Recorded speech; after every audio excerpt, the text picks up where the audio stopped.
We learnt about Azure landing zones in the previous video. Let's unpack what are the different security elements in those landing zones. Security is a core consideration for all customers in every environment.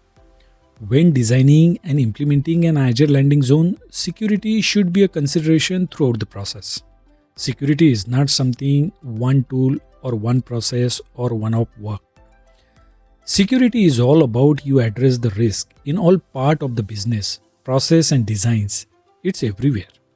As a cybersecurity architect, you can consider the 4 security design areas at least, such as shown on the screen. Those areas are Cloud Adoption Framework Secure Methodology, Top 11 Azure Security Best Practices, Security Operation Design Considerations, and Network Access Control Design Considerations. We have already discussed the CAP Secure methodology of the Cloud Adoption Framework in the previous video, which provides further in-depth guidance for holistic security processes and tools. Let's get into the top 11 Azure Security Best Practices area that you must be aware of. Though security is mostly seen as a technical discipline, this technical discipline is run by people and processes. This is why Azure Top 11 Security Best Practices area cover guidance under key areas such as people, process and technology. And remember, all these key areas usually driven by the foundational architecture decisions. As shown on the screen, people, process and technology sits on top of the foundational architecture decisions. Means they are driven by the foundational architecture decisions. Now to expand, you can see on the screen on the right hand side, there are top 11 Azure security best practices under those 3 key areas. 1 and 2 simply put a focus on the people. When we say people, means everyone in the security and IT organization with any security responsibility, such as from the CIOs or CISO to technical practitioners. All of them must be familiar with the changes. Organizations should have a plan to educate security and IT teams about the cloud security journey and the changes they will be navigating through, including threats in the cloud, the shared responsibility model and how it impacts security, and changes to culture and to roles and responsibility that typically come with cloud adoption. Also, they should ensure teams have time to set aside for technical education on securing cloud resources, including cloud technology and cloud security technology, recommended configuration and best practices, and where to learn more technical details related to the cloud technologies. These things are essential because cloud security requires a shift in mindset and approach. While the outcomes that security provides to the organization don't change, however, the best way to accomplish these outcomes in the cloud can change significantly. The transition to the cloud is similar to moving from a standalone house to a high-rise apartment building. You still have basic infrastructure like plumbing and electricity and do similar activities such as socializing, cooking, TV and internet and so on. However, there is often quite a difference in what comes with the building, such as who provides these basic services and who maintains it. In addition, technical teams need access to technical information to make informed security decisions. Technical teams are good at learning new technologies on the job, but the volume of details in the cloud often overwhelms their ability to fit learning into their daily routine. Teams should set aside dedicated time for technical learning. Learning will help ensure that people have time to build confidence in their ability to assess cloud security. It will help them think through how to adapt their existing skills and processes. 3, 4 and 5 focus on process. As part of the process areas, organizations choose who is responsible for making each type of security decision for the enterprise Azure environment. Establishing these processes are essential because clear ownership of security decisions speeds up cloud adoption and increases security. Lack of ownership typically creates friction because nobody feels empowered to make decisions. Nobody knows who to ask for a decision and nobody is incentivized to research a well-informed decision. The friction can result in stalled projects that are waiting for security approval, or team end up doing insecure deployment that couldn't wait for security approval. There should be a plan to prepare for security incidents on your Azure cloud platform. This preparation includes any native threat detection tools adopted in the organization. You should update processes, prepare teams, and practice with simulated attacks so team can work at their best during incident investigation, remediation, and threat hunting. Active attackers present an immediate risk to the organization. The situation can quickly become difficult to control. You should plan to respond quickly and effectively to attacks. Incident response process must be effective for your entire estate, including all cloud platforms hosting enterprise data, systems, and accounts. While similar in many ways, cloud platforms are different technically from on-premises systems. On-premises systems can break existing processes, typically because information is available in a different form. Security analysts might have challenged rapidly responding to an unfamiliar environment that can slow them down. This statement is specifically true if they are trained only on a classic on-premise architectures and network forensic approaches. Rapidly identifying and remediating common security hygiene risks significantly reduces organizational risk. The software-defined nature of cloud data center enables continuous monitoring of security risks such as software vulnerabilities or security misconfigurations with extensive asset instrumentation. The speed at which developers and IT team can deploy VMs, databases, and other resources creates a need to ensure resources are configured securely and actively monitored. These new capabilities offer new possibilities, but realizing value from them requires assigning responsibility for using them. Executing consistently with rapidly evolving cloud operations require keeping human processes as simple and automated as possible. So establishing security posture management plan is a key. 6, 7, and 8 focus on technology. Multi-factor authentication was once a burdensome extra step. Passwordless approaches today improve how users sign in using biometric approaches like facial recognition in Windows Hello and mobile devices. Additionally, zero trust approaches remember trusted devices. So MFA is a new normal now.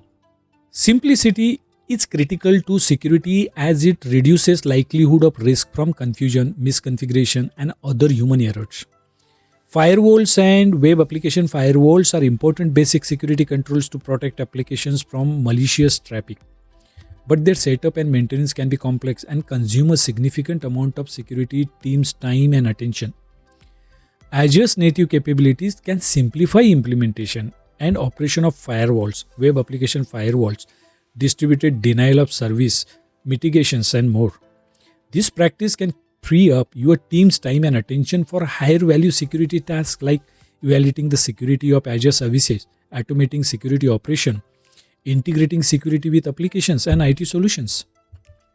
The purpose of security operation is to reduce the impact of active attackers who get access to the environment. The impact is measured by mean time to acknowledge and mean time to remediate incidents. This practice requires both accuracy and speed in all elements of incident response. The result will help ensure the quality of tools and the efficiency of process executions are paramount.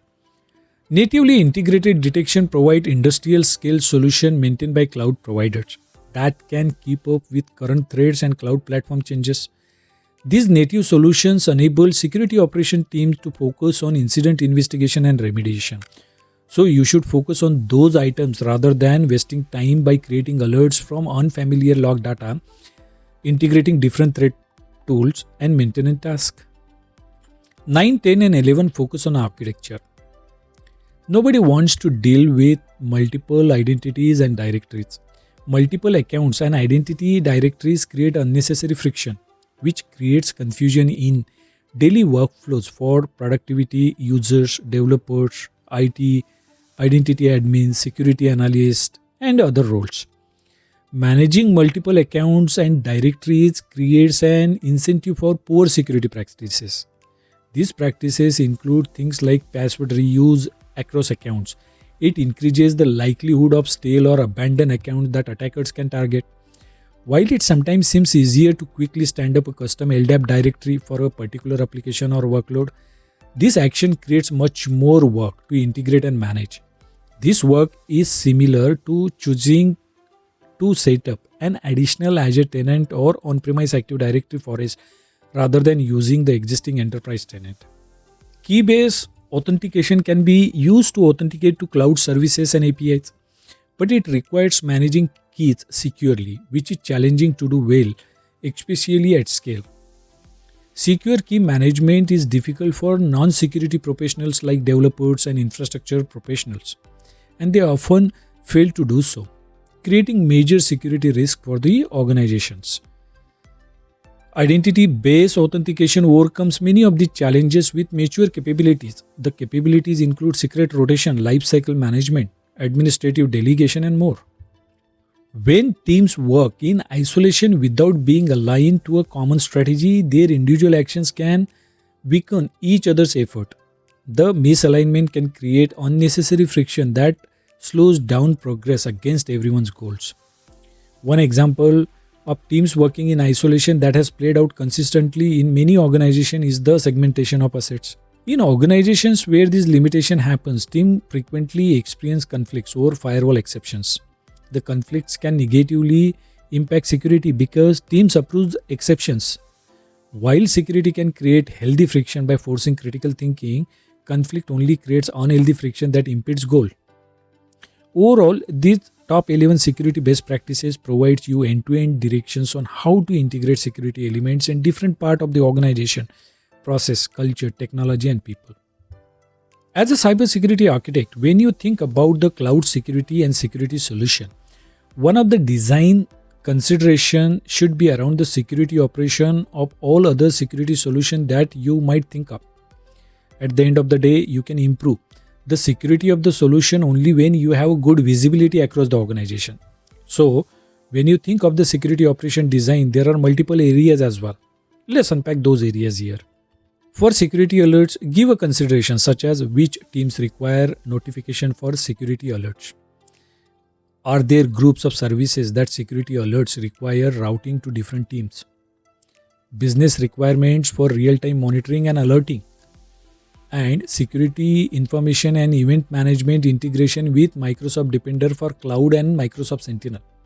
For security log, give a consideration such as data retention periods for audit data, Microsoft Entra ID P1 or P2 reports retention period, long-term archiving of logs like Azure Activity Logs, Virtual Machine Logs, and Platform as a Service Logs. For security controls, give a consideration such as baseline security configuration via Azure in guest VM policy. Consider how your security controls will align with governance guardrails. For vulnerability management, give a consideration such as emergency patching for critical vulnerabilities, patching for VMs that are offline for extended period of time, vulnerability assessment of VMs.